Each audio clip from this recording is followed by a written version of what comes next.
আমাদের দেশে মদের বৈধতা দেওয়া হচ্ছে, এ ব্যাপারে কিছু বলুন।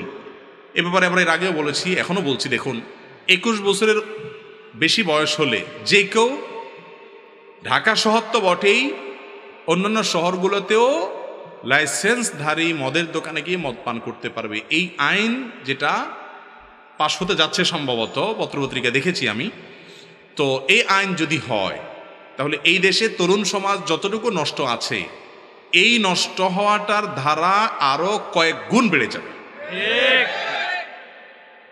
দেখুন, এমনি তারুণ্যের এই বয়সটাকে কন্ট্রোল করতে পারা কঠিন হয়। তরুণরা তাদের এই যৌবনের চরিত্রটাকে ধরে রাখাটা কি হয়, কঠিন হয়। সেখানে এই সমস্ত বিষয়গুলো তরুণদেরকে আরো নষ্ট করে দিবে। এই জন্য আমরা উদাত্ত আহ্বান জানাবো আইন প্রণয়নকারী ভাইদের প্রতি, বোনদের প্রতি, আল্লাহর ওয়াস্তে আল্লাহকে ভয় করুন।